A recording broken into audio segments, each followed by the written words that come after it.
का महत्व समझाएं।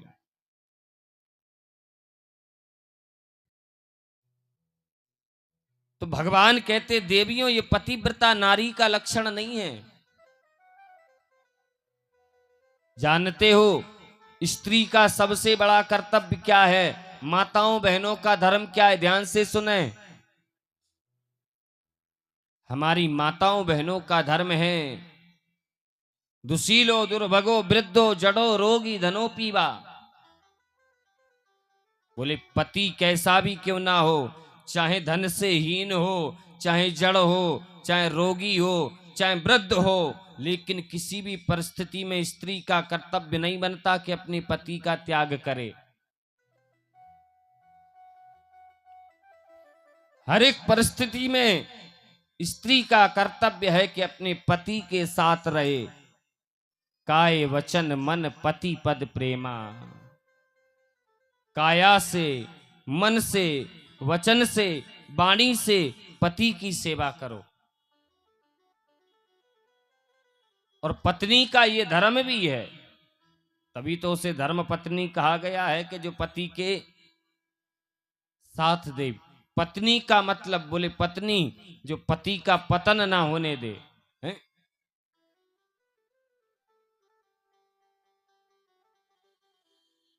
बड़ी महिमा है शास्त्रों में चरित्रवान स्त्रियों की। सती अनुसुईया की कथा तो आपने सुनी ही होगी सबने। है सती अनुसुईया ने उस पतिव्रत धर्म के चलते तीनों देवों को छोटा बच्चा बना लिया था। है? केवल उस पतिव्रत धर्म के चलते।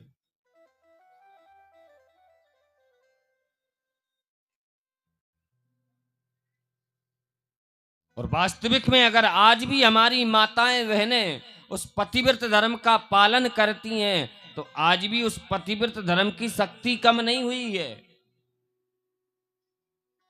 जो शक्ति पतिव्रता नारी में पहले थी वो आज भी हो सकती है, लेकिन हमारी माताएं बहनें पतिव्रत धर्म का पालन करें।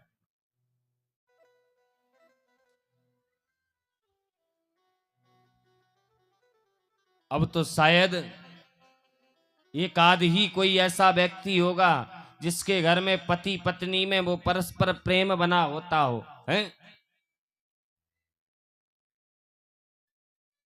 हमसे भी कई लोग आकर के कहने लगते, कई माताएं बहनें भी कहती हैं, पुरुष भी आके कहते महाराज हमारी पति पत्नी की लड़ाई बहुत होती है। हैं?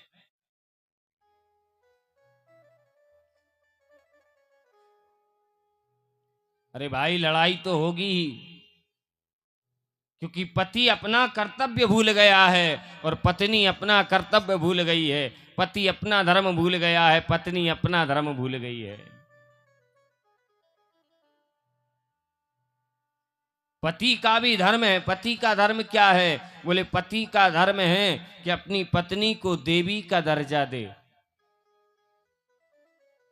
घर की लक्ष्मी कहा गया है माताओं बहनों को, तो उसे पति का धर्म क्या है? बोले उसे लक्ष्मी ही समझे।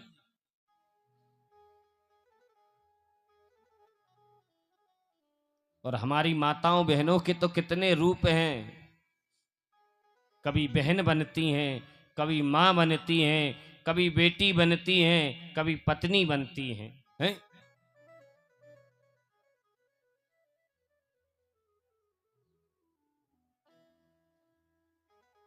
बड़ी महिमा है पतिव्रत धर्म की। लेकिन सुनो, पतिव्रत धर्म का अगर पालन हो तो ठीक है, लेकिन दिखावा नहीं करना। हाँ,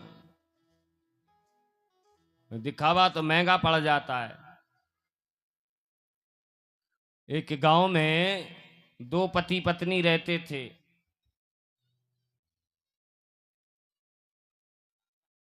पति पत्नी रहते थे। अब उसकी पत्नी बड़ी पतिव्रता, बड़ी ही पतिव्रता। एक दिन वो धान कूट रही थी। धान कूट रही थी। इतने में क्या हुआ, पतिदेव आ गए। तो पतिदेव बोले देवी पानी लाओ। और जैसे ही पानी मंगाया तो देखो आप, उसने क्या किया, अरे पतिदेव आ गए, पानी मंगाया है। तो क्या किया, बोले धान कूटते हुए वो मूसल ऊपर छोड़ दिया, और जैसे ही ऊपर छोड़ा तो पतिव्रत धर्म के चलते वो मूसल ऊपर ही लटक गया। अब बताओ आप, जैसे ही ऊपर लटका, एक पड़ोसन और बैठी हुई थी वहीं पर, इन्होंने देख लिया, देख लिया, बोली बहन ये शक्ति तुम्हारे अंदर कहां से आ गई है? तुमने तो हवा में मूसर लटका दिया, ये शक्ति कहां से आई? अब बोली कुछ नहीं। अरे नहीं नहीं बहन, बताना पड़ेगा कहां से आई ये शक्ति। बोली ये शक्ति अक्ति कुछ नहीं है, बस ये मेरे पतिव्रत धर्म का प्रभाव है। बोली अच्छा, बोले हाँ, तो पतिव्रत धर्म, बोली बस पति की सेवा करो। और इनका स्वभाव क्या था? बोली इनका स्वभाव था कि जब तक अपने पति देव को दिन में 4-6 बार सुना ना लें तब तक इनका भोजन हजम नहीं होता था। हाँ, पति बेचारा घर में इनके मारे डर डर के आता था। आज पति देव के पास में पहुंची, बोली सुनो, आज बताओ तुम्हारी पसंद का क्या बनाए हैं? जैसे इतना का बेचारा वो देख के स्तब्ध रह गया और सोचने लगा कि आज सूरज कहां से निकल पड़ा है। अब उसने कहा जब कह ही रही है तो बोला खीर पूड़ी बनाओ है। तो इसने खीर पूड़ी बनाई, खूब उसने खीर पूड़ी खाई। खीर पूड़ी खाने के बाद में बोली हाँ विश्राम कर लो, और जैसे ही विश्राम करने लगा सोई पत्नी आई उसके पैर दबाने लगी। वो बेचारा मन ही मन सोच रहा भगवान आज इसे हो क्या गया है, हैं?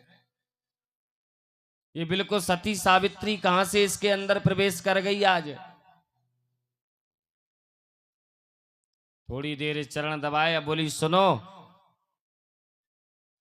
अब हम जा रहे हैं धान कूटेंगे, और हम धान कूटेंगे तुम पानी मांगना हमसे। वो बोला आओ।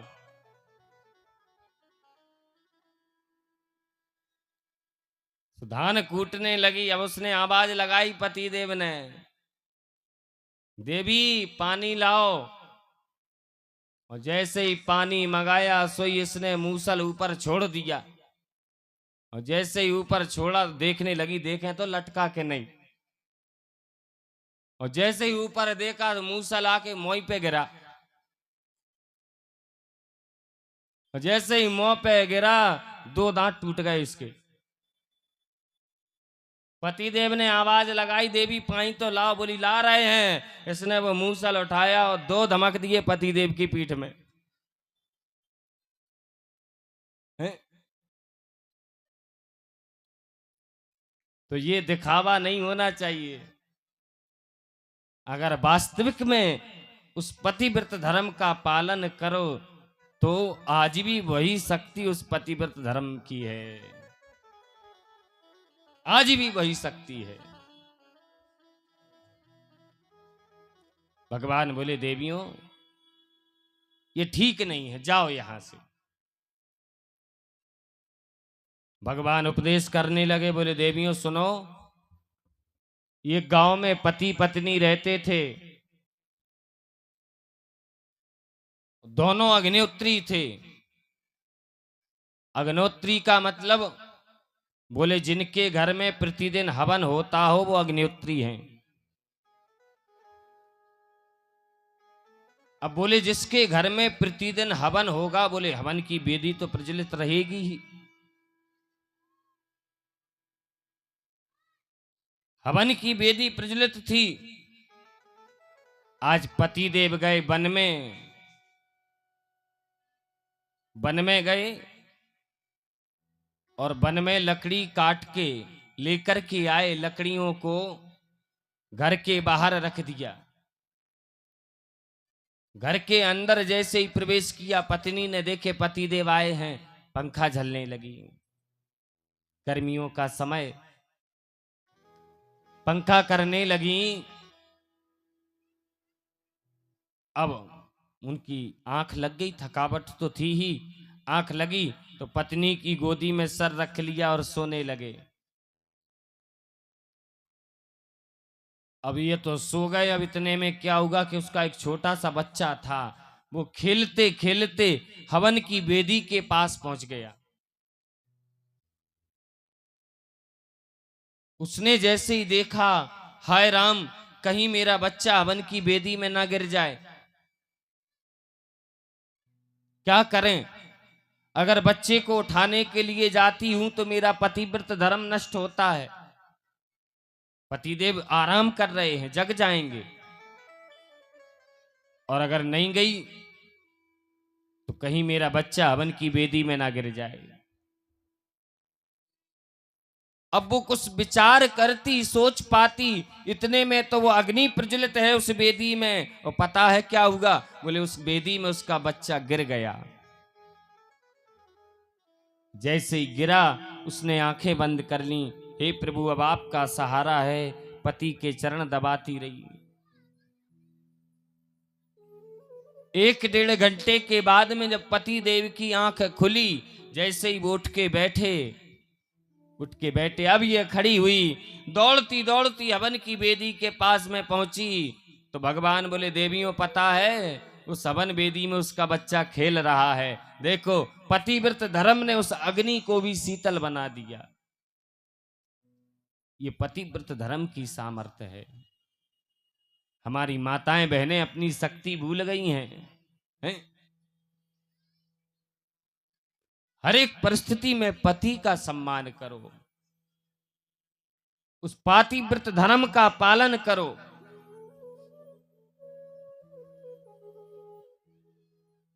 जानते हो, हमारे पृथ्वी के 7 स्तंभ बताए गए हैं। 7। ये पृथ्वी केवल शेषनाग के फण पर नहीं है, 7 खम्भे भी लगे हैं इस पृथ्वी में। हाँ, कौन कौन से 7 खम्भे हैं, कौन कौन से 7 स्तंभ हैं? पहला स्तंभ है गौ माता, दूसरा ब्राह्मण, तीसरा सती नारी, जो पतिव्रता स्त्री है, बोले वो पृथ्वी का स्तंभ है। सती नारी, सत्यवादी व्यक्ति, जो सत्य बोलता है, सत्य का संग देता है, निर्लोभी संत, ये भगवान के 7 स्तंभ बताए गए हैं पृथ्वी पर। तो बोले अगर इनमें से कोई भी स्तंभ गिरेगा तो बोले पृथ्वी गिर जाएगी, है? तो माताओं बहनों से निवेदन है कि आप, और भाइयों से भी निवेदन है कि वो भी माताओं बहनों का सम्मान करें, हैं?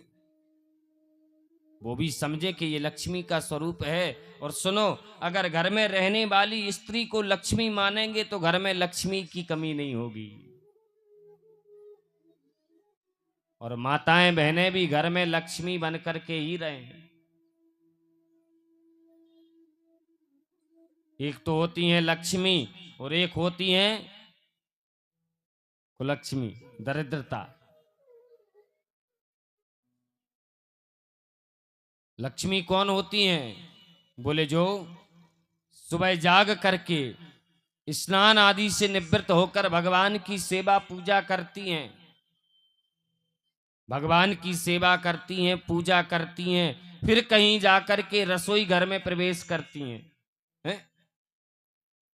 फिर रसोई बना करके भगवान को भोजन लगाती, सारे घर परिवार को खिलाती, फिर खुद स्वयं में खाती।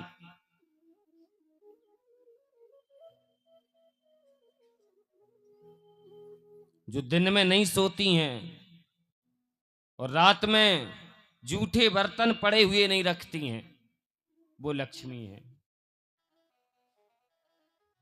हमें लगता है यहाँ हमारी जितनी माताएं बैठी वो नहीं सोती होंगी कभी दिन में, हैं?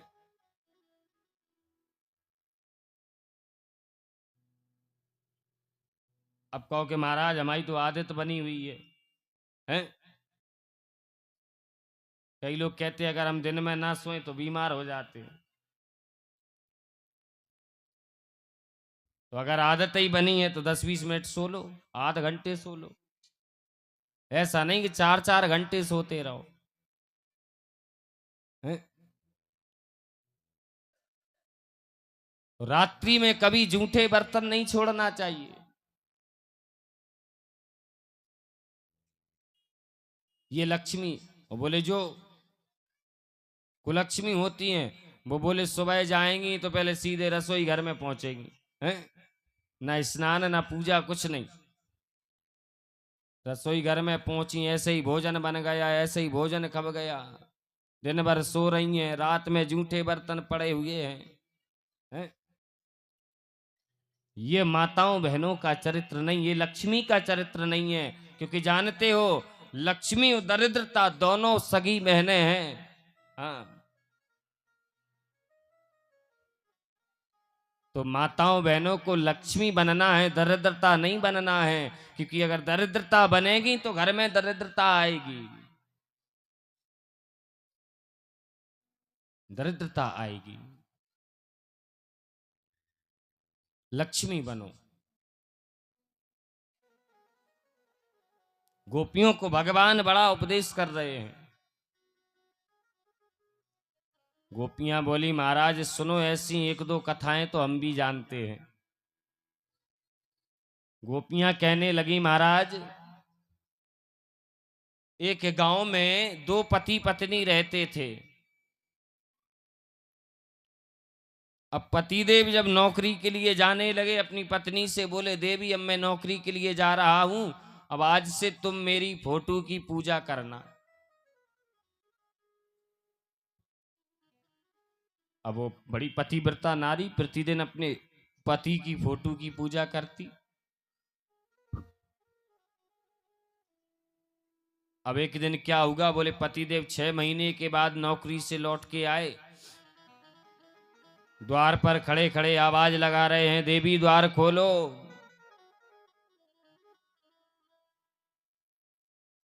गोपियां बोली महाराज, अब वो स्त्री अपने पति की पूजा कर रही थी फोटो की।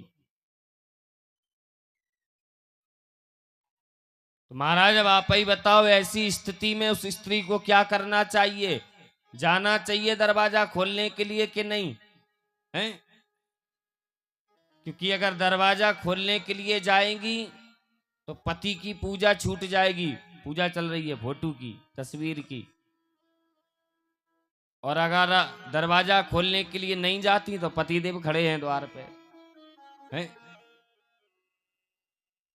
भगवान बोले अरे देवी सीधी सीधी बात है, जब असली पतिदेव आ गए हैं तो क्या करना फोटो की पूजा, जाना ही चाहिए द्वार खोलने के लिए, हैं? जैसे इतना कहा गोपियां बोली प्रभु आपने अपने प्रश्न का उत्तर अपने ही मुख से दे दिया। महाराज असली पतिदेव आ गए हैं तो आप क्यों इन फोटोओं के पास में भेज रहे हो? अरे संसार में जगत में सबके पति तो आप हैं, फिर आप हमें इन फोटोओं के पास क्यों भेज रहे हो, हैं?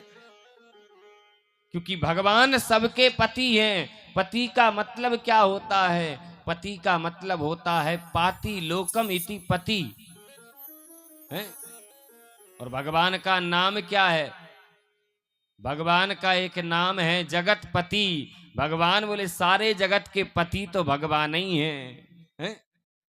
पति का मतलब क्या? बोले जो संसार का पालन करे, संसार का भरण पोषण करे वो पति, तो भगवान तो सबके पति हैं। और महाराज ऐसे वर को का वरें जो जन्मे और मर जाए, हैं? बर बरिए गोपाल को जासे चूड़ी अमर हो जाए। भगवान बोले, गोपियों, मैं यही देख रहा था कि तुम हमारे पास आई हो तो मन में कोई गलत विचार लेके तो नहीं आई, और अब मैं तुम्हारे साथ में रास करूंगा। भगवान बड़ा सुंदर रास कर रहे हैं, रास कर रहे थे। अब क्या हुआ? बोले, गोपियों के मन में थोड़ा अभिमान आ गया कि हम बहुत सुंदर हैं, इसलिए हमारी सुंदरता पे रीझ के माधव हमारे साथ में रास कर रहे हैं। और बोले, जहां अभिमान आता है तो फिर भगवान नहीं रहते।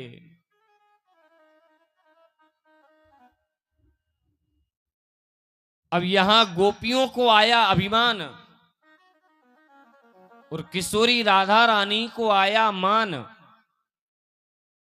मान और अभिमान में अंतर बताया गया है। क्या अंतर है? बोले, भगवान मान को बढ़ाते हैं और अभिमान को दूर करते हैं। तो भगवान किशोरी राधा रानी के मान को बढ़ाने के लिए, गोपियों के अभिमान को दूर करने के लिए, किशोरी राधा रानी को भगवान ने अपने साथ में लिया और गोपियों को छोड़ करके चले गए वहां से।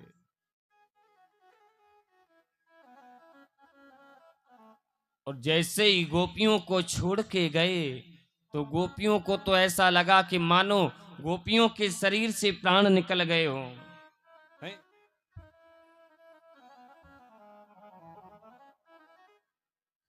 प्राण ही निकल गए हों गोपियों के।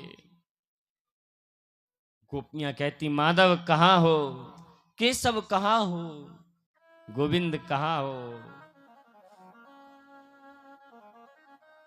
और किशोरी राधा रानी तो करुणामयी हैं, दयामयी हैं। किशोरी राधा रानी ने सोचा, मैं जब तक इनके साथ में रहूंगी तब तक ये गोपियों पर कृपा नहीं करेंगे।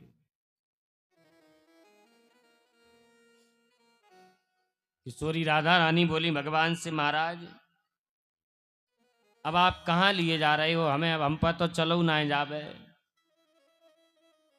तो भगवान बोले, ना चलो जावे तो आओ, स्कंद आरुयताम, हमारे कंधों पे आकर बैठ जाओ। हैं? और जैसे ही किशोरी राधा रानी भगवान के कंधों पर बैठने लगी कि भगवान किशोरी राधा रानी को छोड़ करके भी चले गए। और जैसे ही किशोरी राधा रानी को छोड़ के गए, किशोरी राधा रानी मूर्छित होके गिर पड़ी।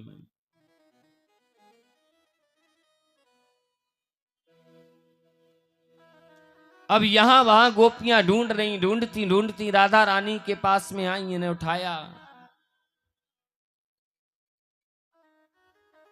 आचार्य सुखदेव स्वामी कहते हैं, परीक्षित अब गोपियां ढूंढ रही हैं भगवान को।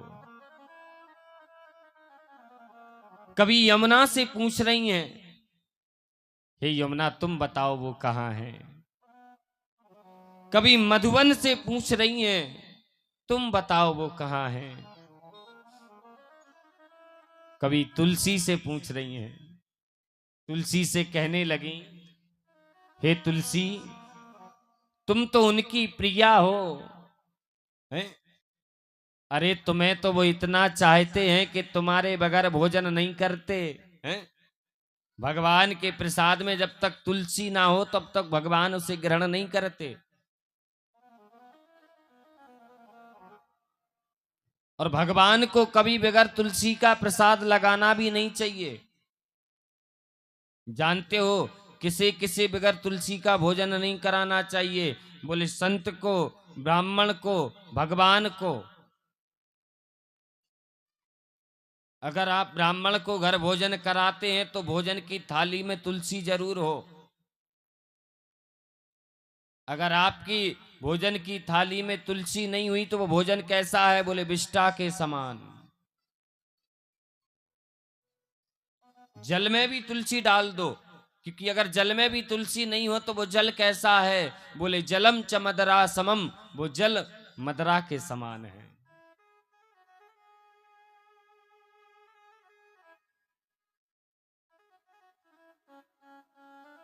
तो भगवान तुम्हारे बगैर तो वो भोजन नहीं करते, बताओ वो कहाँ है।